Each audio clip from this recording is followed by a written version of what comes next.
I am Dr. Melissa King. I'm from Colorado State University. I'm an associate professor there in the equine sports medicine department, and I run the equine rehab center. Yeah, my first exposure was probably 3 years ago when I think Dr. Burka reached out to my colleague, Dr. David Frisbee, who's an orthopedic surgeon, equine orthopedic surgeon, and he said, I don't know anything about rehabilitation modalities. You need to talk to Melissa. And so we set up at a meeting at the Equine Orthopedic Research Center at CSU, and there kind of tossed around some ideas and some thoughts, and that's where I learned about the technology and then kind of expanded from there about what could we do, how could we make a research study to give you proof of concept, to give some evidence-based support to the therapy.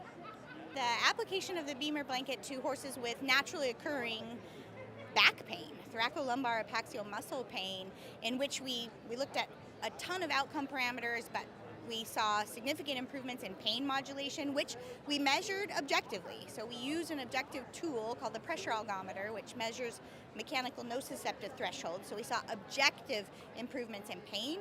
We did kinematics to look at spinal flexibility. So we saw improvements in thoracolumbar lifting and lateral bending. And then we measured their ability to stand balance. And we saw significant improvements in their neuromotor control following BEMER therapy.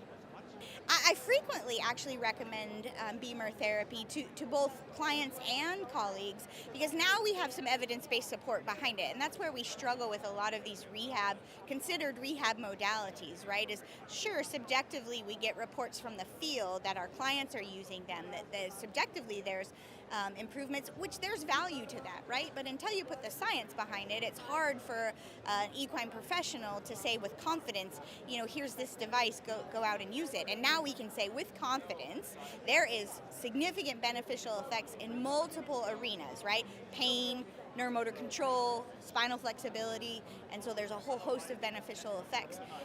I have a lot of clients that come in and see it being used in my rehab center and then go out and say, where can I get one of those? Because they can appreciate while the horse is at the rehab center all the benefits that the horse is going through, and so they oftentimes will ask me, where do I get one? How do I get one? And then they go on it and get one so that when the horse goes home, it transitions from the barn, from the rehab center to an at-home program. Yeah, so for me, when you look at morbidities that horses develop, right? And so most of the time as a veterinarian, a sports medicine veterinarian, we're dealing with distal limb, right? But there's a host of comorbidities that the horses develop as a result of the distal limb injury. Most frequently, they develop back pain as sort of a compensatory shift to unload the limb. And so in my hands in the rehab center, the BEMER blanket is fantastic for those secondary comorbidities of back pain that the horses develop. So almost all of my horses in the rehab center have the blanket on.